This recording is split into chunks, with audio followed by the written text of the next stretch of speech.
औज़ुबिल्लाहि मिनश्शैतानिर्रजीम बिस्मिल्लाहिर्रहमानिर्रहीम। अस्सलामु अलैकुम। अल्लाह पाक खां दुआ आहे अव्हांखे सम्झण जी तौफ़ीक़ अता फ़रमाए, मूंखे सम्झाइण जी तौफ़ीक़ अता फ़रमाए। सुम्मा आमीन। दोस्तो, अॼु असां हाज़िर थिया आहियूं चैप्टर नंबर 3 सां। उम्मीद थो कयां त चैप्टर पहिरियों ऐं चैप्टर ॿियो अव्हां सही ऐं तरीक़े सां सम्झो हूंदो ऐं उनखे बार बार अव्हां ॾिठो हूंदो। दोस्तो, बेसिक हर शइ जी, कंहिं बि शइ जी शुरूआति जेकी हूंदी आहे बुनियादी बेसिक कई वेंदी आहे। जेकॾहिं उन जी बुनियाद कच्ची हूंदी त उहा बिल्डिंग तव्हां जेकी अॾावत कयो था या उन ते जेको बि तव्हां लाइक एजुकेशन्स कयो या तव्हां जेको आहे सो कंस्ट्रक्शन्स कयो, मतिलबु कहिड़ी बि फील्ड हुजे जे उन फील्ड जो बेसिक अव्हां जो मज़बूत न आहे त उहा फील्ड अव्हांखे ईंदड़ वक़्त में लॉस ॾेई सघे थी। सो कोशिशि इहा ई कई आहे त बेसिक अव्हांखे सुठे नमूने सां सम्झाई वञे पंहिंजी सिंधीअ ॿोलीअ में, जीअं अव्हां उनखे आसानी सां सम्झी सघो। वधंदा हलंदासीं कोर्स जी तरफ़। सभ खां पहिरियों टॉपिक आउटलाइन ते नज़र रखंदासीं। टॉपिक आउटलाइन असांजो आहे what is a forex, what is market executions and instant executions orders. Market जा उहे कहिड़ा ऑर्डर्स आहिनि जिन खे असां फ़ौरन ऐं मार्केट जे फ़ौरन ऐं इंस्टेंट एग्जीक्यूशन्स मतिलबु ॿ नाला ॾिना विया आहिनि। What is limit entry orders. Limit entries छा हूंदा आहिनि, स्टॉप एंट्रीज़ छा हूंदा आहिनि, ऐं उन खां बाद में असां चौथे नंबर ते सम्झंदासीं understand stop loss and take profit in forex market. Forex market में लॉस ऐं टेक प्रॉफिट जेको असांजो हूंदो आहे, जंहिंखे असां चवंदा आहियूं टीपीज़, उहे असां कीअं सम्झूं ऐं उन्हनि जी अंडरस्टैंडिंग, उन जी टर्मिनोलॉजी छा छा आहे। अॻिते हलंदा understand forex charting. Forex charting कहिड़ा कहिड़ा हेल्पफुल आहिनि ऐं उन्हनि चार्ट जी कहिड़ी निशानदेही आहे, उनखे सम्झंदासीं। उन खां अॻियां असां what is a money management. Forex market में मनी मैनेजमेंट, छो त इवन फॉरेक्स न, हर बिज़नेस में अव्हांखे मनी मैनेजमेंट रखणी पवंदी आहे। जॾहिं अव्हां मनी मैनेजमेंट न रखंदो त उहो उन बिज़नेस में अव्हांखे लॉस जा ख़दशात वधीक हूंदा आहिनि। उन खां बाद में आख़िर में आहे understand the candle stick profitable patterns. Candle sticks हिकु चार्ट ई आहे, चार्टिंग आहे। इन चार्ट जी इहा वॾी ख़ूबी आहे त हीअ एडवांस हिकु इंडिकेटर्स आहे जेको तव्हांखे एडवांस जी प्रेडिक्शन्स ॾिए थो ऐं उन जा प्रॉफिटेबल पैटर्न्स कहिड़ा कहिड़ा आहिनि उन्हनि खे बि असां इंशाअल्लाह सम्झंदासीं अॼोके चैप्टर नंबर 3 में। Introduction the buy and sell order types. सभ खां पहिरां जेकॾहिं असां ॾिसंदा हलूं त ही हिकु ग्राफ तव्हांजे नज़र साम्हूं अचे पियो। ही ग्राफ थो नज़र अचे। हिन ग्राफ खे अव्हां सम्झंदा हलो त हिन में 3 टाइप्स ऑफ ऑर्डर्स आहिनि असांजा। सभ खां पहिरियों कहिड़ो आहे, मार्केट ऑर्डर्स, जंहिंखे असां मार्केट ऑर्डर बि चवंदा आहियूं ऐं इंस्टेंट ऑर्डर बि चवंदा आहियूं एंड मार्केट एग्जीक्यूशन्स बि चवंदा आहियूं। मार्केट ऑर्डर बि, इंस्टेंट एग्जीक्यूशन्स बि चवंदा आहियूं। सभ खां पहिरियों असांजी ऑर्डर टाइप्स मार्केट ऑर्डर्स आहे। सेकेंड आहे असां वटि लिमिट ऑर्डर्स, जेका सेल लिमिट्स, बाय लिमिट्स, ठीकु आहे। उन खां बाद में टियों नंबर असांजो आहे स्टॉप ऑर्डर्स। स्टॉप ऑर्डर्स छा छा हूंदा आहिनि। उन खां पोइ अव्हां ॾिसंदा हलो त जॾहिं तव्हां मोबाइल ते हूंदो त मोबाइल ते ई तव्हांखे नज़र अचे पियो। जॾहिं मोबाइल ते तव्हां ट्रेड कंदो त तव्हांखे ट्रेड लॻण जे दौरान इहो सम्झ में ईंदो त मार्केट एग्जीक्यूशन जो मतिलबु आहे मार्केट ऑर्डर्स, मतिलबु फ़ौरन ट्रेड लॻाईंदड़। जॾहिं हिन आइकॉन ते जॾहिं तव्हां क्लिक कंदो त तव्हांखे limit orders and stop orders ज़ाहिर थींदा। उहे कहिड़ा कहिड़ा उन्हनि खे बि अॻिते हली सम्झंदासीं। इहे ज़ाहिर थींदा। अव्हां मार्केट जे फ़ौरन जेकॾहिं अव्हां हिते सेल जे बटन खे हेठां डाउन में सेल जे बटन खे तव्हां क्लिक कंदोसि त डायरेक्ट सेल बाय मार्केट में फ़ौरन ट्रेड लगी वेंदी तव्हांजी। ऐं जेकॾहिं अवां बाय कंदो त फ़ौरन ई अवां जी बाय जी एंट्री लगी वेंदी। उन खां बाद में जॾहिं असां ही हुयो हिकु मोबाइल ते, जॾहिं असां लैपटॉप ते ईंदासीं त लैपटॉप में ही हिकिड़ी शक्ल इख्तियार हूंदी असांखे ट्रेड लॻाइण जे लाइ। लैपटॉप मेटा ट्रेडर में ही शइ हूंदी। हिते ॾिसो था हिन टाइप में ही लिखियलु आहे त टाइप तव्हां कहिड़ी यूज़ कयो था। हिते बि मार्केट एग्जीक्यूशन्स लिखियलु आहे। जेकॾहिं हिन कोइन आइकॉन खे आउं क्लिक कंदुसि त लिमिट ऑर्डर्स, स्टॉप ऑर्डर्स इहे ज़ाहिर थी ईंदा। लाइक जीअं असां हिते सेल ऐं बाय खे एग्ज़ैक्टली क्लिक कयोसीं, हिते बि ईअं लिखियलु आहे। सेल खे क्लिक कंदासीं त सेल थींदो, जेकॾहिं बाय खे क्लिक कंदासीं त मार्केट में फ़ौरन बाय थींदो। सिंपल ऐं आसान लफ़्ज़नि में अव्हांखे सम्झाइण जी कोशिशि थो कयां। ऐं हिन खे तव्हां बार बार वीडियो खे ॾिसो, वीडियो सम्झ में न अचे त अव्हां मार्केट में इन्हनि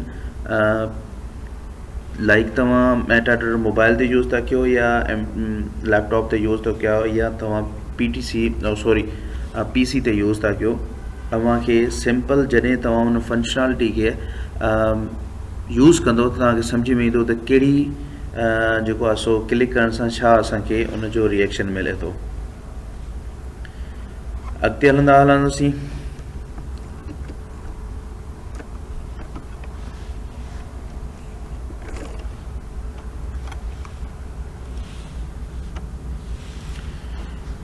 हिते अची वियासीं असां पहिरियों सम्झियोसीं मार्केट ऑर्डर्स, जंहिंखे असां चवंदा आहियूं मार्केट एग्जीक्यूशन्स ऑर्डर। हिते अची वियासीं असां लिमिट ऑर्डर्स से। लिमिट एंट्री ऑर्डर छा हूंदो आहे? बाई चांस अवां थोरो हिते गौर कयो त लिमिट ऑर्डर्स ही तस्वीर में क्लियर अव्हांखे नज़र थो अचे त सपोज़ कयो अचे थो ही buy limit order plus below price and price then goes up. ठीकु आहे, जॾहिं मार्केट मथां आणी आहे ऐं तव्हां बाय लिमिट था करणु चाहियो त हमेशह ऑर्डर प्लस जेको थींदो उहो बिलो थींदो, मार्केट प्राइस जे बिलो थींदो। सपोज़ कयो ही तव्हांजी मार्केट प्राइस हले पई, ही मार्केट प्राइस तव्हांजी 5 रुपया 10 रुपया या 20 रुपया हले थी। ऐं पाकिस्तानी रुपीज़ खे जेकॾहिं असां सपोज़ कयो 165.30 प्राइस थी हले त हाणे मूंखे बाय करिणो आहे, मार्केट खे बाय लिमिट पुट करणी आहे। बाय डायरेक्ट बाय नथो करिणो आहे, मूंखे लिमिट पुट करणी आहे। त लिमिट आउं छा पुट कंदुसि, 165.30 ऑलरेडी प्राइस थी हले त आउं उते 165 एग्ज़ैक्टली .00 बाय लिमिट रखंदुसि, या 164.800 या 80 या 164.50 ऐं कहिड़ी बि 30 खां 165.30 खां हेठि कहिड़ी बि प्राइस जेकी आहे उहा प्राइस ते ऐं बाय लिमिट रखी सघां थो। त इन में बाय लिमिट छा जे लाइ यूज़ थींदो आहे, इहो बि हिकिड़ो सुवालु आहे। बाय लिमिट तॾहिं यूज़ थींदो आहे बाई चांस ॾिसो असां ऑनलाइन आहियूं ऐं मार्केट जी हिकु लेवल जी ख़बर पइजी वई त ही लेवल मार्केट जो वापसी जो थी सघे थो। मीन्स कि हिन लेवल खे मार्केट टच कंदी, टच करण खां बाद में वरी बाय वेंदी, मार्केट टच करण खां बाय वेंदी। ऐं बाज़ोकात असां उन टाइम ते ऑनलाइन न हुजूं या असांखे मार्केट उन टाइम नोटिफाई न करे ऐं असांखे उनजी मालूम न हुजे त लेवल टच कीअं हले न कीअं, पोइ उन जे लाइ असां उहो बाय लिमिट स्टॉप जेको आहे सो पेंडिंग ऑर्डर से लॻाईंदासीं। जीअं मार्केट उन लेवल खे टच करे मथे जी तरफ़ वेंदी त मुंहिंजी ट्रेड ख़ुदि ब ख़ुदि लॻी वेंदी उन लिमिट ते। साॻी सूरत हाल में सेल लिमिट्स, हाणे बाय लिमिट जेको आहे उहो बाय करण जे लाइ आहे, सेल लिमिट जेको आहे उहो सेल करण जे लाइ आहे। लेकिन क्राइटेरिया छा आहे, बाय लिमिट जे लाइ प्राइस जे बिलो ऐं सेल लिमिट जे लाइ प्राइस जे अबव। मीन्स कि हिते बि साॻी असां मिसाल में ॾियूं त 164.80 प्राइस थी हले ऐं हिते जेको आहे सो मूंखे ट्रेड लॻाइणी आहे, लिमिट लॻाइणी आहे 165 पूरे ते या 165 खां मथां जेको बि सेल लिमिट जे लाइ प्राइस मुंतख़िब कंदुसि। ठीकु आहे, सिंपल लफ़्ज़नि सां इन खे सम्झो ऐं इनशाला ऐं तव्हां हिन वीडियो खे कंटिन्यू ॾिसो त अॻिते हिन चैप्टर में असां अॻिते हली इन खे डिस्कस बि कंदासीं लाइव चार्ट ते हली करे।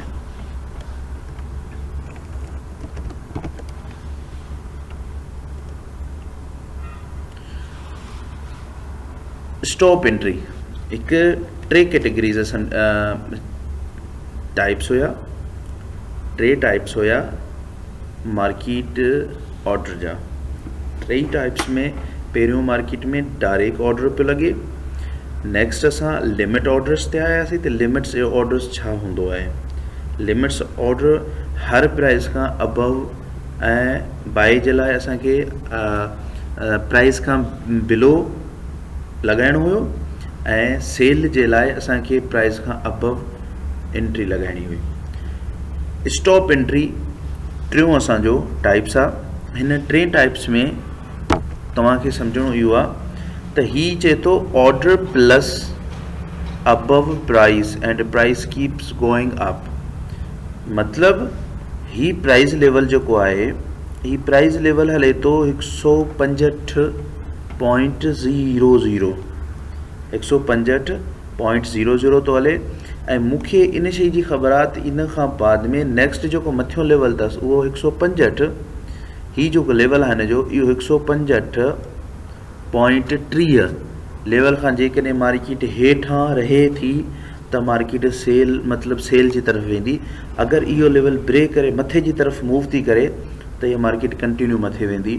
उन जे लाइ बि साॻी ई मिसाल ॾींदुसि त जेकॾहिं असां लाइव न आहियूं, ऑनलाइन न आहियूं, असांखे ख़बर न पवंदी त मार्केट अलाए पहुती हले न पहुती, उन जे लाइ असां बाय स्टॉप लॻाईंदासीं।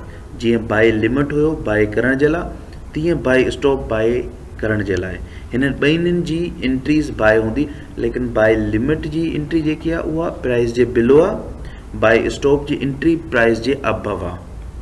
सम्झो, प्राइस जे बाय स्टॉप प्राइस जे अबव, बाय लिमिट प्राइस जे बिलो, प्राइस जे डाउन ऐं साॻी सूरत हाल में सेल स्टॉप प्राइस जे साॻी मिसाल जेकॾहिं असां अपोज़िट खणूं बाय स्टॉप जी त हिते ही प्राइस जेको आहे मार्केट जी 165.00 आहे ऐं हिते सोचूं था त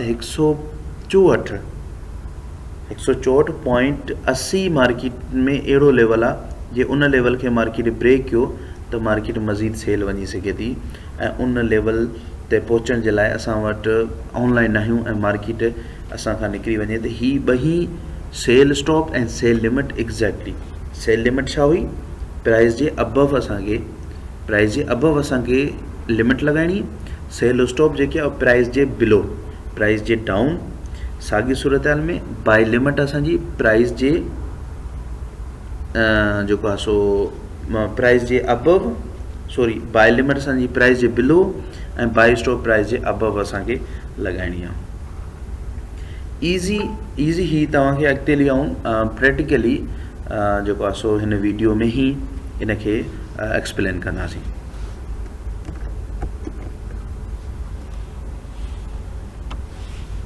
नेक्स्ट आहे understanding stop loss and take profit in a forex market.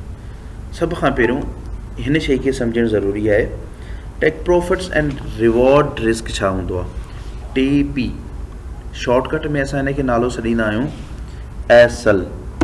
Acyl means shortcut हिन जा नाला आहिनि। SL means stop loss, TP means take profit. Stop loss ऐं टेक प्रॉफिट्स असांखे ॾिसणो आहे त उहो कीअं असां डिफाइन करिणो आहे। ही हिकु तस्वीर मूं एड कई आहे, उन तस्वीर में सपोज़ कयो आऊं हिन जॻह ते ट्रेड थो कयां, ही मुंहिंजी एंट्री लेवल आहे, ही ॾिसो था ही एंट्री लेवल मुंहिंजो आहे। हाणे एंट्री लेवल ते लॻायो आहे मूं ट्रेड लॻाए छॾी आहे। हींअर मां ॾिसां थो त यार जेकॾहिं मार्केट हिन लेवल खां ई मतिलबु ही हिकिड़ी कैंडल स्टिक चार्ट आहे इहो, ऐं अॻिते सम्झाईंदुसि त हिनखे कीअं जेको आहे सो असां प्रेडिक्ट कयूं था। सपोज़ कयो मार्केट जे अंदरि हितां खां मार्केट डाउन थी अचे, ठीकु आहे, ऐं मूं हितां थो सेल करणु शुरू कयांसि। हाणे सोचां थो त मार्केट जेको आहे सो इहा जेकॾहिं वापसि वञी करे ही लेवल ब्रेक कयईं, ही पॉइंट ब्रेक कयईं त मथे हली वेंदी, अदरवाइज़ इहा सेल ई ईंदी। त आउं छा कंदुसि, हीअं करे सेल ईंदी मार्केट, आउं हिते एंट्री लॻाए ऐं ही लॻाईंदुसि स्टॉप लॉस। मीन्स एस लॻाईंदुसि। लाइक एग्ज़ैक्टली हिते मार्केट खे जॾहिं असां सेल लॻायोसीं त मार्केट छा कई डाउन आई, वरी एंट्री लेवल तक वई, उनखां मार्केट वरी डाउन आई, हेसि तक आई, वरी मार्केट मोटी, उनखां बाद में मार्केट हिते आई। हाणे हीअ असांजो छा थियो, टेक प्रॉफिट थियो, टीपी सेट कयोसीं। हाणे टीपी रेशो छा आहे, इनखे मनी मैनेजमेंट में बि सम्झंदासीं। 1/1, 1/1 जो मुराद आहे त आऊं एंट्री लॻाई, जेतिरी स्टॉप लॉस एंड एंट्री जो गैप आहे उन जेतिरो नेक्स्ट आऊं टारगेट वठंदुसि, उन जेतिरो टारगेट छा आहे, ही टारगेट आहे, उनखे चवंदा आहियूं असां 1/1। ॾिसो रिस्क एंड रिवॉर्ड, 1/1 रिवार्ड मुंहिंजो मतिलबु जेतिरो मूं रिस्क खयों आहे, सोली सिंधीअ में सम्झायां, आऊं $20 जो रिस्क खयों आहे, हिन ट्रेड में मुंहिंजे अकाउंट मां या $20 लॉस थींदा या मूंखे $20 प्रॉफिट खणणो आहे, मीन्स $20 प्रॉफिट मतिलबु आहे 1/1। जेकॾहिं $20 जे बजाय प्रॉफिट जे बजाय $40 प्रॉफिट खणणो आहे, $20 लॉस थींदो या मूंखे $40 प्रॉफिट थींदो, उनखे चवंदा 1/2 रेशो। इहो मनी मैनेजमेंट जो सभ खां वॾो इम्पोर्टेंट फैक्टर आहे त अव्हां पंहिंजे लॉस तायुन करे ट्रेड फिट कयो। स्टॉप लॉस लॻाइणु ज़रूरी आहे। सभ खां पहिरियों अव्हां जेकॾहिं लॉस तायुन नथा कयो, कहिड़ी ख़बर आहे मार्केट हितां उथंदे ही लेवल जेको आहे सो फौरन मथे हली वञे, हितां उथंदे ई तव्हां एंट्री लॻाई, एंट्री खां बाद में मार्केट हली वञे, मार्केट एतिरे तक हली वञे जिथे तव्हांखे $20 लॉस करणा, उते मार्केट तव्हां खां $100 लॉस हिते हले वेठो, त उनखां बहितर आहे अव्हां मार्केट खे $20 ॾेई करे मार्केट में एग्ज़ैक्ट थी वञो, ॿाहिरि निकिरी वञो ऐं नेक्स्ट ट्रेड जी प्लानिंग कयो त नेक्स्ट ट्रेड कीअं पुट करणी आहे। ठीकु आहे। सो हमेशह स्टॉप लॉस तव्हांजी मेजर जेको आहे सो तव्हांजो हिकु हैबिट हुजणु खपे। जॾहिं मेन डिसिप्लिन में तव्हां 8 ही स्टॉप लॉस कयो, विदाउट स्टॉप लॉस हिकु मिसाल ॾींदुसि ईअं, विदाउट स्टॉप लॉस ईअं आहे जो तव्हां पंहिंजे बैंक जो ATM कार्ड कंहिं ॿिए खे ॾिनो विद पिन सां गॾु, पोइ हाणे उनजी मर्ज़ी आहे तव्हांजे डेबिट कार्ड या ATM कार्ड थ्रू केतिरी बि पेमेंट उहो विड्रॉ करे सघे थो, केतिरी बि पेमेंट तव्हांजो अकाउंट ईअं सम्झी हिन टाइम उनजे हवाले आहे, तव्हां हुनखे चयो मुंहिंजा 10,000 कढिजांइ, पर हू हुनखां 50,000 बि कढी सघे थो, उनजे हथां छो त पिन ऐं कोड तव्हां उनखे ॾेई छॾियो, पिन ऐं कार्ड ॾेई छॾियो। साॻी सूरत में विदाउट स्टॉप लॉस इन जो मतिलबु आहे हिते तव्हां मार्केट खे सॼी छूट ॾेई ॾिनी त मुंहिंजे अकाउंट में $1,000 $500 जेका बि पिया आहिनि सभु मुंहिंजा खणी वञ, पोइ मार्केट जी मर्ज़ी आहे, मार्केट तुंहिंजा $100 खणे, $200 खणे, $500 खणे, उनजे लाइ बहितर आहे तव्हां स्टॉप लॉस ॾेई मार्केट खे क्राइटेरिया ॾियो त हेतिरो मुंहिंजो लॉस खण, मूंखे प्रॉफिट हेतिरो ॾे। जेकॾहिं लॉस खणे थी तव्हां नेक्स्ट प्लानिंग कयोसि, अदरवाइज़ तव्हां प्रॉफिट पंहिंजो 1/1 या 1/2 रेशो मुताबिक़ प्रॉफिट गेन कयो। अॻिते हलंदा हलूं। Introduction to forex charting.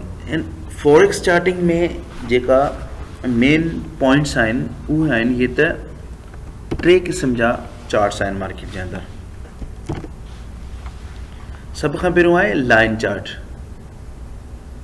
Line charts good आहे, मीन्स कि सुठो आहे, इन में असांखे हिकु सपोर्ट रेजिस्टेंस ॻोल्हण में ईज़ी थींदी आहे। लाइन चार्ट जो मुराद आहे जीअं उहे ग्राफ ठाहियां पोइ इहा हिकिड़ी लाइन आहे, बसि लाइन हलंदी थी अचे। इन लाइन सां एक्सपर्ट्स जेका हूंदा आहिनि, ज़्यादातर जिन जो एक्सपीरियंस हूंदो आहे, मल्टीपल साल जंहिंजा एक्सपीरियंस हूंदा आहिनि, हिन लाइन चार्ट जी साइकोलॉजी ऐं हिन जी अंडरस्टैंडिंग उन्हनि खे ई ईंदी आहे त हिन लाइन चार्ट खे हू कीअं रीड करनि था, हुन लाइन चार्ट खे रीड करे हू मार्केट जी नेक्स्ट प्रेडिक्शंस कढंदा आहिनि। लेकिन हिकु नए माण्हूअ जे लाइ हिन लाइन चार्ट खे स्टडी करणु ॾाढो ॾुखियो ऐं डिफ़िकल्ट हूंदो आहे, प्रेडिक्शंस करणु त अॻिते मूवमेंट छा रहंदी ऐं कीअं थींदी। सो वक़्तनि ब वक़्तनि ही सम्झ में अची वेंदो आहे, पर ही बहितरीनु हिकिड़ो चार्ट आहे। हिन चार्ट जी जंहिं माण्हू खे सम्झ थी अची वञे त एग्ज़ैक्टली हू सम्झे थो त मार्केट जो वेव या मार्केट जी ज़िग छा थी ॿुधारे मूंखे।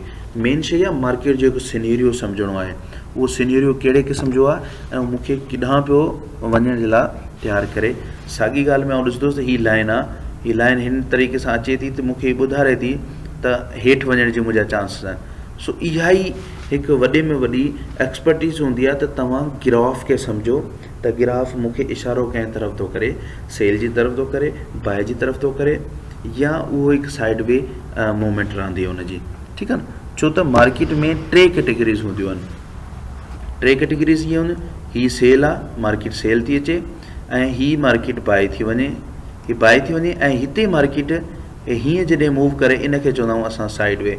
न मार्केट मथे वई, न मार्केट डाउन वई, ही साइड वे में रही, ऐं ही मार्केट मथे वई, ही मार्केट मथे वई, ऐं ही मार्केट सेल आई। ठीकु आहे न, सो इहे ई ग्राफ सम्झ में ईंदा असांखे त ग्राफ छा था ॿुधाइनि, मार्केट साइड वे आहे, मार्केट सेलिंग में आहे, मार्केट बाइंग प्रेशर्स में आहे, कहिड़ी पोज़ीशन्स में आहे। असांखे लाइन चार्ट सम्झाईंदो आहे, लेकिन स्टडी कंदासीं लाइन चार्ट ते त इनशाला ही बि सम्झ में अची वेंदो।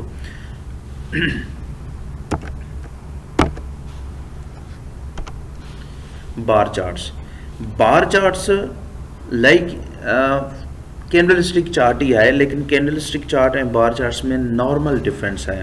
उहो डिफरेंस इहो आहे त बार चार्ट जी जेकी ओपनिंग आहे, हाणे ॾिसो ही कैंडल जेकी आहे इहा बुलिश कैंडल आहे, ही बुलिश कैंडल आहे। जॾहिं बि कंहिं लो तरफ़ां, जॾहिं बि लो साइड्स खां ओपनिंग थींदी हुजे, जॾहिं बि कंहिं लो साइड्स खां ओपनिंग थिए त सम्झो इहा कैंडल बाय जी आहे। जॾहिं बि हाई साइड ते क्लोजिंग थिए त सम्झो इहा कैंडल बाय जी आहे। पर एग्ज़ैक्टली जॾहिं हाई साइड खां ओपन थींदी हुजे, उनजी क्लोजिंग उन डाउन साइड थींदी हुजे त सम्झो उहा सेल जी कैंडल आहे।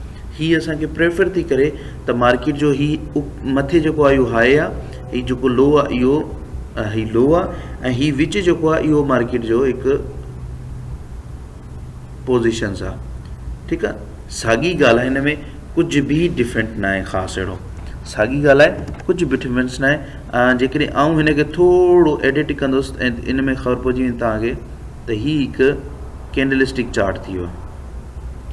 जेकॾहिं आउं बेसिकली सिर्फ़ु इहो डिफरेंट आहे, बार चार्ट ऐं कैंडलस्टिक चार्ट में सिर्फ़ु इहो डिफरेंस आहे जो कैंडलस्टिक चार्ट में हिकु बॉडी जनरेट थी ईंदी आहे, हिन नमूने बॉडी जनरेट थींदी आहे, लेकिन बार चार्ट्स में बॉडी न हूंदी आहे। ठीकु आहे न, अव्हां हली अॻिते जे ॾिसंदो न तव्हांखे ख़बर पइजी वेंदी त ही बॉडीज़ आहे, लेकिन बार चार्ट में बॉडीज़ न आहे, लेकिन ॿिन्हिनि जी कैलकुलेशन्स सेम आहे।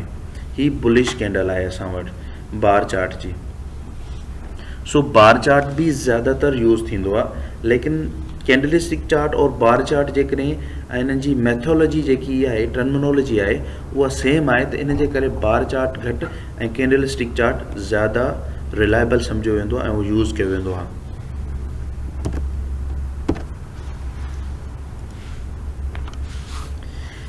अची वियासीं असां कैंडलस्टिक चार्ट ते। हींअर ॾिसो कैंडलस्टिक चार्ट में सभ खां पहिरियों छा हुयो, असां वटि लाइन चार्ट हुयो। लाइन चार्ट खां बाद में छा थींदो, असां वटि ही बार चार्ट थी वियो हिकिड़ो, बार चार्ट थियो असां वटि। हिन बार चार्ट खां ॾिसो कैंडलस्टिक चार्ट असां वटि अची वियो, कैंडलस्टिक चार्ट। ऐं जीअं मूं तव्हांखे पहिरियों ई चयो त ही ॾिसो ही ओपनिंग आहे, ही कैंडल जी ओपनिंग आहे, हेठियां खां ओपनिंग आहे ऐं क्लोजिंग किथे आहे, मथे क्लोजिंग आहे, त इन जो मतिलबु आहे ही कैंडल बुलिश कैंडल आहे, ही कैंडल बुलिश कैंडल आहे। वाइट कलर कहिड़ो बि ॾेई सघो था, कलर कहिड़ो बि ॾेई सघो था।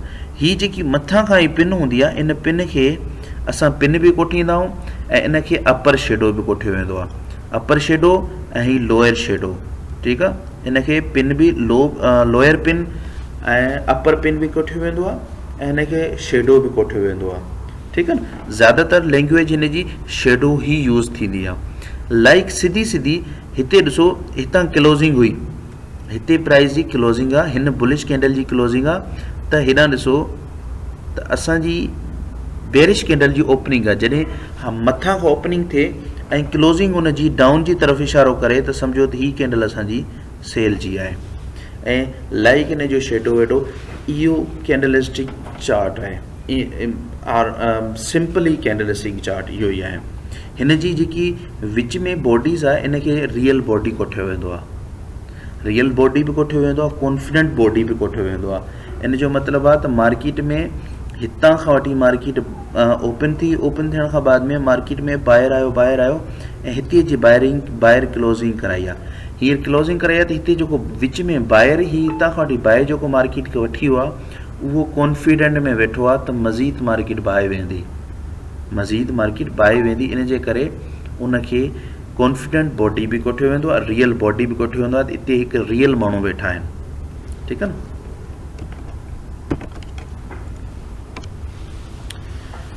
What is money management? Money management ॾिसो ही मेन इम्पोर्टेंट असां वटि फैक्टर आहे। मनी मैनेजमेंट छा आहे? सभ खां पहिरियों असांखे इन शइ जी सम्झणु खपे त मनी मैनेजमेंट मेन हिकिड़ो फैक्टर चऊं या मेन हिकिड़ो पिलर्स आहे मार्केट जे अंदरि।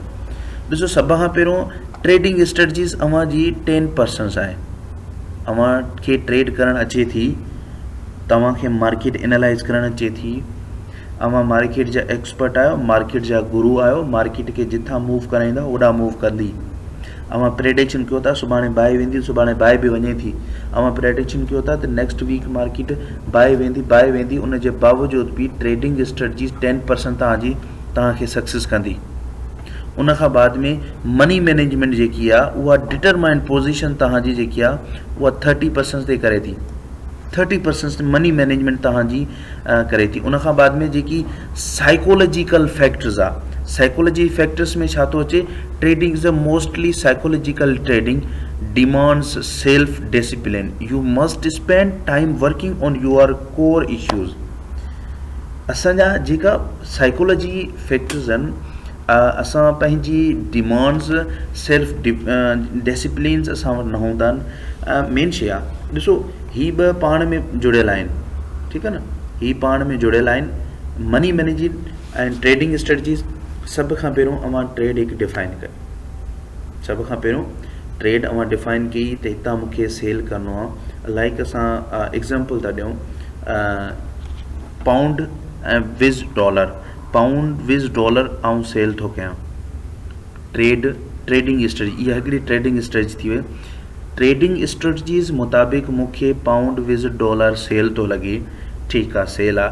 हाणे उन ते अव्हां डिटरमाइंड कंदो पोज़ीशन्स खे मनी मैनेजमेंट सां त हाणे इन ट्रेड ते मूंखे मनी मैनेजमेंट कहिड़ी लॻाइणी आहे। हाणे मनी मैनेजमेंट तव्हां उन ते डिफाइन करे लॻाईंदो त मूंखे इन ट्रेड ते इवन 2% इवन 1% पंहिंजी इक्विटी जो पैसो मुख़सिस करे उन ते ट्रेड करणी आहे। उन खां बाद में उन ते अमल करण जे लाइ तव्हांखे साइकोलॉजी फैक्टर्स खे अप्लाई करिणो पवंदो। त साइकोलॉजी फैक्टर जेका असांजा आहिनि उहे असांखे छा था चवनि? डिसिप्लिन जेका असां पंहिंजे पाण ते हिकिड़ी डिसिप्लिन असां फिक्स कंदासीं त ही डिसिप्लिन आहिनि, इन डिसिप्लिन मुतहत मूंखे ट्रेड करणी आहे। सो सभ खां पहिरियों इम्पोर्टेंट अव्हां जे लाइ छा आहे? इहा शइ आहे त अव्हां मनी मैनेजमेंट ऐं साइकोलॉजी पंहिंजा डिसिप्लिन क्रिएट कयो। ऐं मिसाल ॾींदुसि हिते त कंहिं बि बिज़नेसमैन जेकॾहिं इवन पंहिंजी जिथे जॉब कयो था, कोई दोस्त, कोई रिश्तेदार जेकॾहिं उहो सक्सेस थिए थो त ॿ उन वटि हिकिड़ा फैक्टर्स हूंदा आहिनि। हिकु त हूंदा आहिनि अञा सेल्फ डिसिप्लिन्स हूंदा आहिनि जेको हू पंहिंजे मथां हिकिड़ो टाइम पीरियड स्पेंड कंदा आहिनि। करण खां बाद में उहो डिसिप्लिन हू बिल्ड कंदा आहिनि। डिसिप्लिन खां बाद में हू फंड राइज़िंग कंदा आहिनि, उन मनी मैनेज कंदा आहिनि त आउं पंहिंजो फंड बिज़नेस कयां थो, इवन इन्वेस्टमेंट कयां थो त उन मैनेज कीअं कंदुसि, केतिरो मूंखे रिटर्न ईंदो, केतिरो उते इन्वेस्ट थो कयां। मतिलबु हिकिड़ी मुकमल मनी मैनेजमेंट क्रिएट कंदो। जॾहिं मनी मैनेजमेंट ऐं डिसिप्लिन्स हुन वटि ॿई शयूं बहितरीन नमूने सां डिफाइन थी वेंदियूं त हू ट्रेडिंग स्ट्रेटजीस जीअं चऊं या उन तिजारत ते जेको आहे फोकस कंदो त हाणे मूंखे छा लॉट या छा मूंखे पैसो लॻाइणो आहे। सभ खां पहिरियों हू इहे न ॾिसंदो त मूंखे हीअ अपॉर्चुनिटी मिली आहे, बसि इन अपॉर्चुनिटी ते मां लॻाए थो छॾियां पंहिंजो घर खपाए करे। इवन ईअं थींदो आहे जो असां पंहिंजी प्रॉपर्टीज़ सेल आउट करे असां उन शइ जे मथां इन्वेस्टमेंट कंदा आहियूं। बाद में ख़बर इहा पवंदी आहे त असां वटि मनी मैनेजमेंट न हुई, उहा शइ सॼी असांजी लॉस में हली वई, उहा प्रॉपर्टी असांखे लॉस में हली वई। उन खां बहितर आहे अव्हां साइकोलॉजिकली फैक्टर्स जेका आहिनि असांजा डिसिप्लिन्स उन्हनि खे अव्हां डिफाइन कयो ऐं मनी मैनेजमेंट अप्लाई कयो, बाद में तव्हां ट्रेड कयो उन ते। जेकॾहिं अव्हां डिपेंड कयो था त ट्रेडिंग मूंखे अची वई ऐं ई साइकोलॉजी फैक्टर्स ऐं मनी मैनेजमेंट अव्हां वटि जेकॾहिं न आहिनि त सम्झो तव्हांजी ट्रेडिंग तव्हांखे लॉस ई ॾींदी। 95% जेका लूज़र्स आहिनि उहो सिर्फ़ु इन जे करे आहिनि जो सेल्फ डिसिप्लिन्स असां वटि न हुजण जे करे, असां वटि core workings and core issues जे करे असां मनी मैनेजमेंट अप्लाई न कंदा आहियूं, जिथे असांखे ट्रेडिंग लॉस ॾींदी आहे।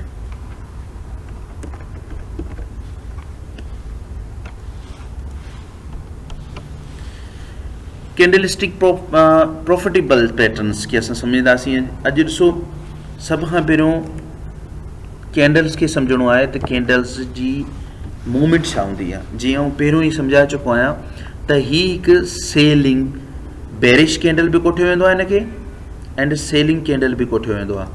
मीन्स के बेरिश कैंडल, त इहा जेकी कैंडल ठही आहे इहा डेली बेसिस जी ठही आहे ऐं इहा बेरिश कैंडल ठही आहे, डेली बेसिस जी एंड बेरिश कैंडल ठही आहे। ऐं हीअ ॾिसो बुलिश कैंडल ठही आहे। इहा बुलिश कैंडल्स बाइंग जी तरफ़ असांखे प्रेडिक्शन थी ॾेखारे त मार्केट बाइंग जी तरफ़ वञे पियो मज़ीद। ऐं साॻी ॻाल्हि में हिते आउं ॻाल्हि की तव्हांखे त हीअ असांजी हिकिड़ी रियल बॉडीज़ आहिनि, हीअ असांजा हिकिड़ा रियल बॉडीज़ आहे। इन रियल बॉडीज़ में असांखे इहो नज़र थो अचे त किलो ओपन असांजी डाउन थी, क्लोज़ मथे थी त बुलिश कैंडल आहे, ओपन असांजी मथां थी, क्लोज़ डाउन थी त इहा सेलिंग कैंडल आहे। हाणे इन कैंडल स्टिंग खे वधीक असां लाइव चार्ट ते हली करे सम्झण जी कोशिशि था कयूं त कीअं असां हिन में असां कीअं हिन जी हेल्प सां मार्केट खे प्रेडिक्ट करे ऐं ईंदड़ जेको आहे सो नेक्स्ट कैंडल जो प्रेडिक्शन कीअं था करे सघूं। हीअ कैंडल हिकु हींअर असां लाइव अची आऊं लाइव असां कैंडल्स खे सम्झंदासीं त फी कैंडल जी छा पोज़ीशन्स हूंदी आहे ऐं उनखे असां कीअं प्रेडिक्ट करे सघूं था। उन खां पहिरियों असां थोरो चार्ट खे बि सम्झण जी कोशिशि कंदासीं। त पहिरें चैप्टर में चार्ट जे बारे में अव्हांखे मूं कुझु सम्झायो हुयो ऐं कुझु ॻाल्हियूं जेको आहे सो मूं चयो त अॻिते हली सम्झाईंदुसि, उहे बि अव्हांखे जेको आहे सो सम्झाइणियूं आहिनि। सभ खां पहिरियों त अव्हांखे इहो सम्झणो आहे त हिन में जेको टाइम पीरियड आहे उहो मार्केट में इम्पोर्टेंट आहे। ही वॉच टाइम तव्हांजे अॻियां ज़ाहिर थींदो हूंदो, ही वॉच टाइम आहे हिन जो जेको आहे सो टाइम पीरियड आहे। ही टाइम पीरियड आहे सॼो, जंहिंमें M1 M5 M15 M30 H1 M30 30 minute 15 minute 5 minute 1 minute. जहिड़े टाइम पीरियड खे आउं क्लिक कंदुसि उन टाइम पीरियड जो ई हिते कैंडल्स ठहंदी। हींअर टाइम मुंहिंजो डे खे क्लिक कयो आहे त हिते मथां तव्हांखे जेकॾहिं नज़र अचे त लिखियलु आहे GBP/USD डेली। जेकॾहिं आउं फॉरवर्ड्स खे कंदुसि त हिते लिखियलु हूंदो GBP/USD H4। H1 खे कंदुसि त फी कैंडल 1 घंटे जी हूंदी। H4 खे कंदुसि त हीअ कैंडल जेकी हले पई करंट, इहा 4 आवर्स जी कैंडल, इहा क्लोज़िंग थींदी। इन जी क्लोज़िंग टाइम आहे 20। ठीकु आहे। सो इन जे मुताबिक़ असां नेक्स्ट जो जेकॾहिं ॾिसंदासीं त हिन जी क्लोज़िंग टाइम बि असांखे ख़बर पइजी वेंदी त हिन क्लोज़िंग 16 ते थी आहे। मार्केट वॉच 16 ते हिन जी क्लोज़िंग थींदी। ठीकु आहे। बल्कि मार्केट वॉच 16 खां शुरू थी आहे, टाइम 20-16 खां शुरू थी आहे। हर हिकु कैंडल 4 आवर्स घंटे, लास्ट प्रीवियस 4 घंटा जेको आहे सो हिन हिकु कैंडल में समायल आहिनि। पोइ 4 घंटे जी मूवमेंट हिन कैंडल जे अंदरि आहे। लाइक जेकॾहिं आउं डे 1 खे क्लिक कंदुसि त ईअं सम्झो त अॼु सॼो ॾींहं जी ही हिकु कैंडल आहे। हिन हिकु कैंडल खे ई प्रेडिक्ट करे ऐं सुभाणे जी कैंडल जी तयन कंदुसि त सुभाणे मार्केट केॾांहुं वेंदी। उन खां पहिरियों टाइम पीरियड असां सम्झोसीं ऐं ही कुझु जेको आहे सो असांजा कर्सर्स आहिनि, ही क्रॉस हेयर्स आहे जंहिंखे असां सम्झणो आहे त ही मार्केट में सपोज़ कयो ऐं ॾिसां थो अॼु की डे जो हाई कहिड़ो आहे त उहो हिन कैंडल जो हाई ते लॻाईंदुसि त हिन पासे खां प्राइस लिखिजी ईंदी। ही प्राइस आहे। जेकॾहिं लो खणंदुसि त हिन पासे खां ही प्राइस लिखिजी ईंदी लो जी। सो अहिड़े ई क़िस्म जो ही असांजी हिकिड़ी डार्क वर्टिकल लाइन आहे। जेकॾहिं आउं हिनखे हिते लॻाईंदुसि त मूंखे हेठियां डेट ऐं एग्ज़ैक्टली टाइम वग़ैरह मूंखे सम्झ में ईंदो त केतिरो टाइम थी चुको आहे। ऐं हिनखे डिलीट बि करे सघां थो। ऐं साॻी सूरत हाल में हॉरिज़ॉन्टल लाइन्स ही असांखे सपोर्ट रेजिस्टेंस में कमु ईंदा। जेकर आउं हिन जी हाई खे लॻायां त ही उन जो अॼोकी डे जो हाई हुयो, उन हाई खे मूं लॻायो त हेॾां प्राइस लिखिजी ईंदी, मूं ख़बर पइजी ईंदी त कहिड़ी हाई आहे हिन जी। जेकॾहिं उनखे ॿ दफ़ा क्लिक कंदुसि त इन खे डिलीट बि करे सघां थो। ॿी ॻाल्हि मूं तव्हांखे ॿुधाइणी हुई त मार्केट में ट्रेड लॻाइजे कीअं। ट्रेड जीअं sell limit market, direct market trade ऐं बाय लिमिट सेल स्टॉप्स वग़ैरह। ऐं हिन ट्रेड पैनल खे शो कंदुसि त सपोज़ कयो ऐं हिते डायरेक्ट बाय सेल बि करे सघां थो, त हिन खे चवंदासीं डायरेक्ट जो मुराद आहे डायरेक्ट ट्रेड लॻाई। हिन खे मार्केट एग्ज़ीक्यूशन्स आर्डर चयो वेंदो आहे। ठीकु आहे।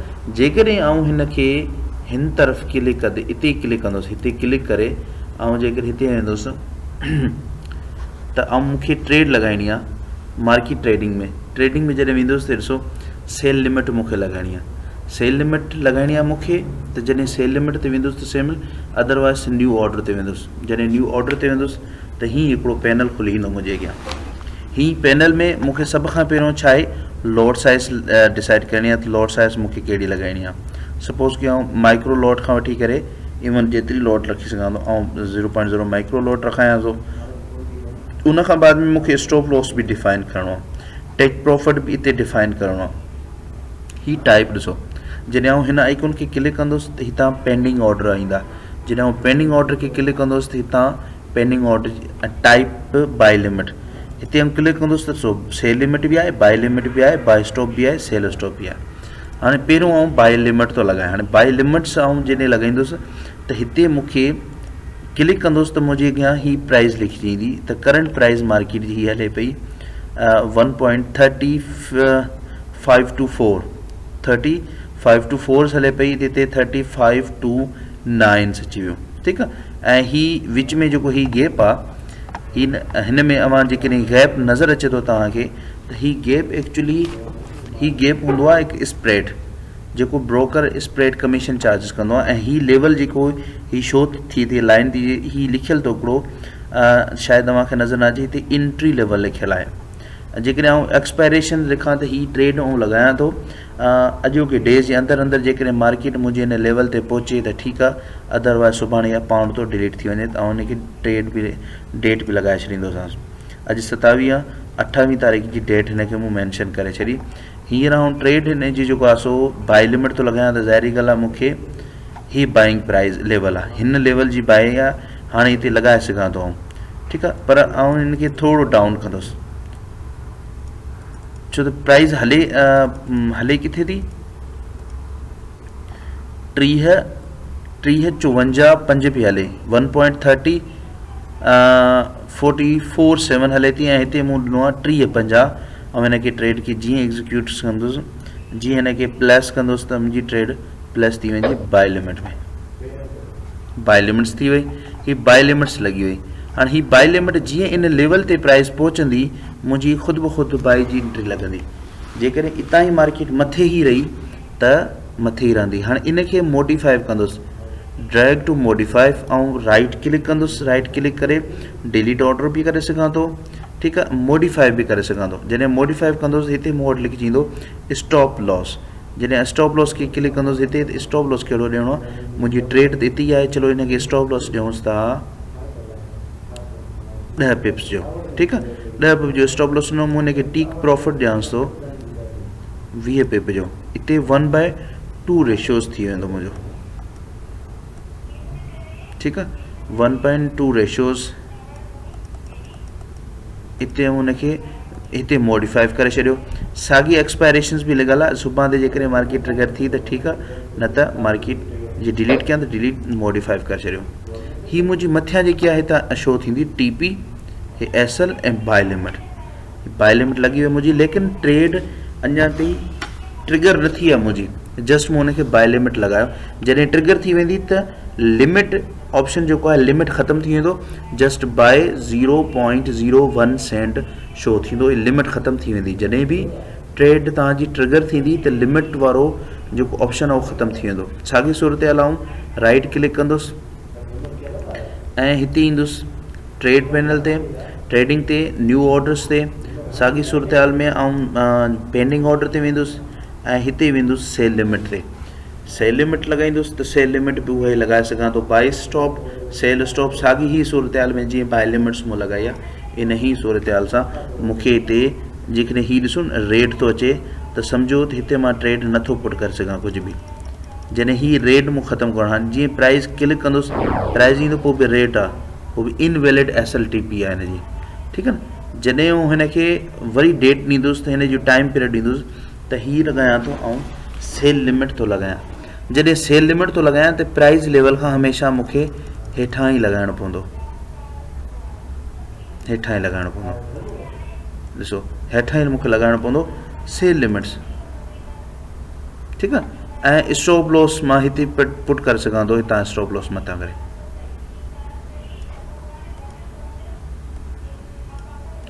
हितां सेल जेको आहे सो टेक प्रॉफिट्स बि ऐं प्रेफर करे ऐं सेल लॻाए सघां थो। इनवैलिड SLTP पोइ ॿुधाईंदो। जेकॾहिं ईअं तव्हांखे ॿुधाए थो त उनखे तव्हां सेटिंग कयो, इन में स्टॉप लॉस ऐं टेक प्रॉफिट्स में इश्यूज़ जो करे हीअ असांखे सेल लिमिट्स थो ॾेखारे, ठीकु आहे। सेल लिमिट्स मार्केट में हमेशह मार्केट जी मथां ई लेवल ते लॻंदी आहे, सॉरी मथां ई लेवल ते लॻंदी आहे न, ऐं हुनजी प्राइस घटि कई वठो आहे।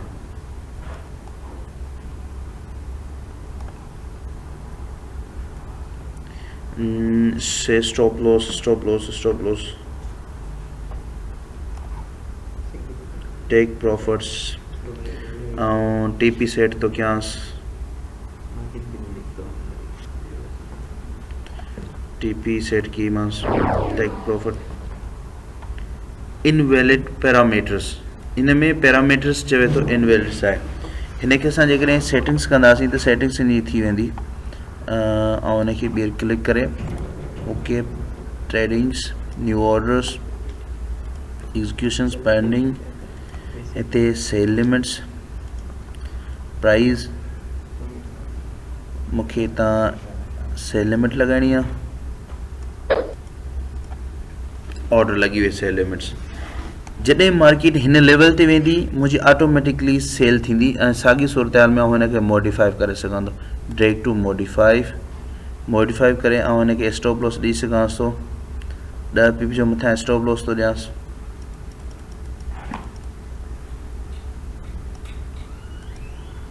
10 PP जो स्टॉप लॉस, 10 PP जी TP, 10 PP जी TP मूं ॾिनी हिनखे, 10 PP जी स्टॉप लॉस।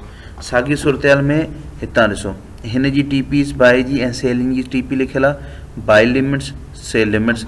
मूं buy limit price current price खां डाउन लॻाई आहे, सेल लिमिट करंट प्राइस खां अबव लॻाई आहे।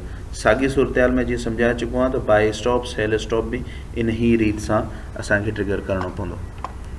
ऐं हुनखे डिलीट थो कयांसि, ऑर्डर खे हिन ऑर्डर खे डिलीट कयो, ठीकु आहे। सो इन ई सूरत हाल सां अव्हांखे बाय सेल लिमिट तॾहिं लॻाइणो आहे जॾहिं सपोज़ कयो मूंखे ख़बर आहे त हिन लेवल खां मार्केट वापसि मोटंदी सेल, ठीकु आहे। लेकिन बाज़ौकात इन लेवल ते जॾहिं मार्केट अचे मूंखे ख़बर न पवे कि मसरूफ़ वजह सां ऑनलाइन न हुजां त आउं हिते ई सेल लिमिट लॻाए छॾींदुसि त जीअं मार्केट हिन लेवल ते पहुचे ख़ुदि ब ख़ुदि मुंहिंजी सेल जी एंट्री ट्रिगर थी वञे, ठीकु आहे। जेकॾहिं आउं सम्झां थो त मार्केट जेको आहे सो हिन लेवल ते जॾहिं बि आई हिन लेवल ते जॾहिं बि पहुती, हिन प्राइस लेवल ते जॾहिं बि पहुती, हितां मार्केट बाय उथंदी त आउं हिते बाय लिमिट एंट्री लॻाए छॾींदुसि। जॾहिं मार्केट हिन ते पहुचंदी हितां मार्केट बाय हितां मूव इट करे डाउन जी तरफ़ अची मार्केट जॾहिं बाय वेंदी त हिते मुंहिंजी बाय जी एंट्री ट्रिगर थी वेंदी। इहा सेल ऐं बाय लिमिट्स इन जे लाइ असांखे कमु ईंदा आहिनि। उन खां बाद में असां हिन जी कलरिंग भी बैकग्राउंड चेंज करे सघूं था। प्रॉपर्टीज़ में वञी करे असां साॻियो ई ब्लैक ऑन वाइट करे सघूं था। ब्लैक ऑन वाइट भी थी आहे। अचो ताईं सम्झूं था कैंडल स्टिंग खे। त कैंडल स्टिंग आहे छा ऐं कैंडल स्टिंग जी मदद सां असां कीअं प्रेडिक्शंस करे सघूं था नेक्स्ट डे असांजी छा सूरत हाल रहंदी, उनखे प्रेडिक्शंस करण जे लाइ असांखे अॼोकी डे खे प्रेडिक्ट करणो पवंदो त अॼोकी डे जी छा सूरत हाल आहे। जेकॾहिं अॼोकी डे जी सूरत हाल असांजी स्ट्रॉन्ग बुलिश आहे, बुलिश जी मुराद आहे, त उनखे असां प्रेडिक्ट कंदासीं त अॼोकी डे जी मूवमेंट से ही सपोज़ कयो ही कैंडल आहे हिकिड़ी, ही कैंडल बाई जी आहे, ठीकु आहे। ऐं ही कैंडल जेकी आहे उहा असांजी सेल जी आहे। बाई जी कैंडल ऐं सेल जी कैंडल्स खे असां ॾिसणो आहे त बाई जी कैंडल जो ही हाई आहे, ठीकु आहे, ऐं सेल जी कैंडल जो ही लो आहे ऐं सेल जी कैंडल जो ही हाई आहे। त ॾिसणो आहे त अॼोके ॾींहं में मार्केट कल्ह डे जो हाई थी ब्रेक करे या लो थी ब्रेक करे, लेकिन हाई ब्रेक करे शेडो जी सूरत हाल में जेके ॾिठो वञे त शेडो जी सूरत हाल में थोरो मार्केट ब्रेकआउट करे वापसि हली आई। इन मतिलबु असांखे कंफर्मेशन नथी ॾे सुभाणे मार्केट पॉसिबिलिटीज़ आहे मार्केट जी ॿ सिनेरियो थी सघनि था। कहिड़ो सिनेरियो थी सघे थो? मार्केट जो हीअं बि सिनेरियो थी सघे थो, हीअं बि सिनेरियो थी सघे थो। हिकिड़ी नेक्स्ट कैंडल बुलिश थी सघे थी मार्केट में, इहो सिनेरियो बुलिश जो थी सघे थो। जेकॾहिं इन जे हिसाब सां ॾिसूं था त मार्केट में सुभाणे सेल जो बि सिनेरियो हिकिड़ो थी सघे थो हिन सूरत हाल में। ही आउं हिकिड़ी प्रोडक्ट थो कयां त सुभाणे मार्केट ही हिकिड़ी सेल जी कैंडल बि ठही सघे थी, हिन ईअं सेल जी कैंडल बि थी सघे थी, ईअं हिकिड़ी बाय जी कैंडल बि ठही सघे थी। इहो हाणे डिसाइड थींदो सुभाणे जॾहिं अहिड़ी कंफ्यूजिंग थींदी आहे मार्केट जे अंदरि त उते असां डिसाइड न करे सघंदा आहियूं त सुभाणे छा थियणो आहे।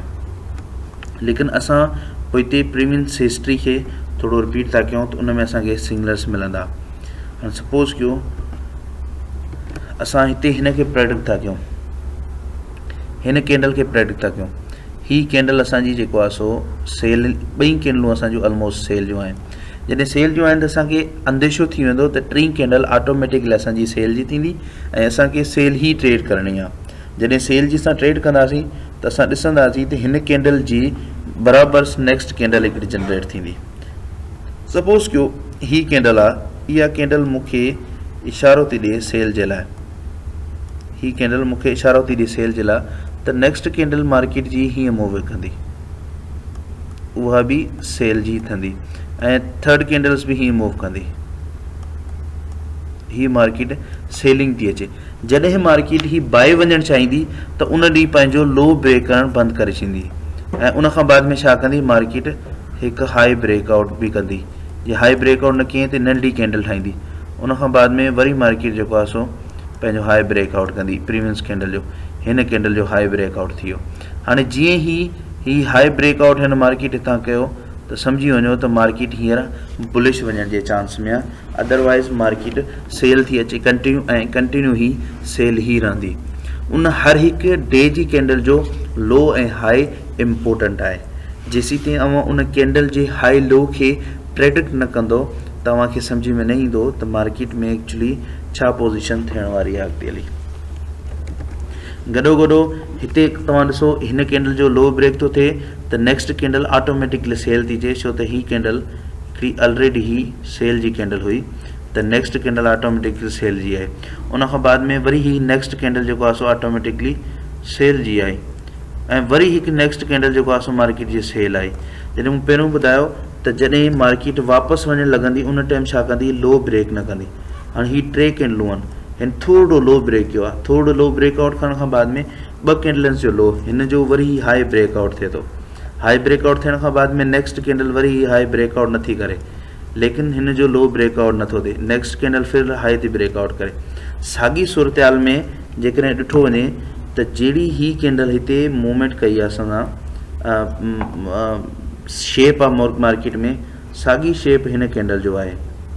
इन ॿिन्हिनि कैंडलनि जो शेप आहे त हिन कैंडल बाय जे लाइ असांखे रिवर्सल पैटर्न ॾिनो, हिन कैंडल असांखे सेल जे लाइ रिवर्सल पैटर्न ॾिनो। त हाणे वेट करिणो आहे त हिन कैंडल जो जीअं हाई ब्रेकआउट थियो त मार्केट हाई हली वई, तीअं हिन कैंडल जो लो ब्रेकआउट थींदो, मार्केट लो हली वेंदी। ऐं साॻी सूरत हाल में हाई ब्रेक खां मार्केट 3 ॾींहं कंटिन्यू बाय रही ऐं उन खां बाद में वरी मार्केट 3 ॾींहं कंटिन्यू सेल रही। वरी ही ॾिसो मार्केट में लो ब्रेक नथो थिए, हिन कैंडल जो लो ऐं हिन कैंडल जो लो बराबरि आहे। ही हिकिड़ो ज़ून थी वियो मार्केट जो, ही ज़ून ब्रेकआउट नथो थिए, हीअ ॾिसो हे ज़ून ब्रेकआउट नथो थिए, हीअ मार्केट जो हाई हुयो। जॾहिं इहो ज़ून ब्रेकआउट थिए थो 3 कैंडलनि जो, जॾहिं हाई ब्रेकआउट थो थिए त मार्केट ही हाई थी लॻाए कैंडल्स। जॾहिं त हाई थी लॻे त उन खां कंटिन्यू मार्केट हायर खां हायर थी लॻाए, हायर खां हाई, हायर खां हाई, वरी हिते लो थी लॻाए, वरी हायर खां हाई, वरी हायर खां हाई, वरी हिते जेको आहे सो लो थी लॻाए, लेकिन क्लोज़िंग बुलिश जी तरफ़ थी करे। क्लोजिंग जॾहिं बुलिश जी आहे अगेन वरी हाई वरी हाई वरी हाई वरी मार्केट हिकु लो थी जनरेट करे हिन जो लो। सो जॾहिं बि तव्हां कंहिं कैंडल जे लो ऐं हाई खे प्रेडिक्ट सही तरीक़े सां न कंदो तव्हांखे सम्झ में न ईंदी त मार्केट जी सूरत हाल कहिड़ी आहे। सो इंशाअल्लाह इन फ्यूचर्स असां एडवांस में इन खे सुठे नमूने सां सम्झण जी कोशिशि कंदासीं। ऑलमोस्ट बेसिक मार्केट जी जेकी टर्मिनोलॉजी आहे टई चैप्टर्स में असां कंप्लीट करे चुका आहियूं एमटी फोर्स खे सम्झण जे लाइ एंड जेको आहे सो मार्केट जी लीवरेज, मार्केट जी कैंडल स्टिंग्स, मार्केट जी चार्ट पैटर्न्स जेका बि असांजा आहिनि उहे चार्ट्स जेको आहे सो शेप असांजा उन सभिनी जो सम्झण जो कोशिशि कई आहे। हीअ कैंडल स्टिंग चार्ट आहे, हीअ असांजो बार आहे, हीअ लाइन चार्ट्स आहे। सो इन सभिनीनि खे ही एमटी फोर्स में टई line chart, bar chart and candle sting ज़्यादातर पॉपुलर्स आहे, ज़्यादातर उहो यूज़ थींदो आहे। तंहिं करे असां बि एवन ऐं पाण बि कैंडल स्टिक ही चार्ट पैटर्न यूज़ कंदो आहियां।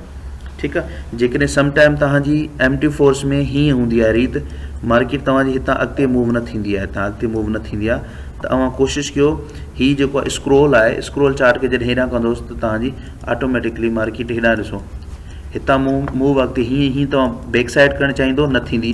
हितां मथां वरी तव्हां स्क्रोल शिफ्ट खे जेको आहे सो ईंट ते कंदो त हीअ ऑटोमेटिकली तव्हांजी हेॾे तक मार्केट थी वेंदी। अव्हांखे सम्झ में ईंदी त छा सूरत हाल आहे। ज़ूम इन ज़ूम आउट करे अव्हां सुठे नमूने सां सोची सम्झी सघो था त मार्केट में कहिड़ी सूरत हाल थी सघे थी। ठीकु आहे दोस्तो, मूंखे पंहिंजी दुआउनि में यादि कजो। वॾी महिरबानी हुआ दोस्तनि जी मुकमल वीडियो ॾिसण जी ऐं कंप्लीटली टई चैप्टर्स खे ॾिसण जी। अस्सलामु अलैकुम।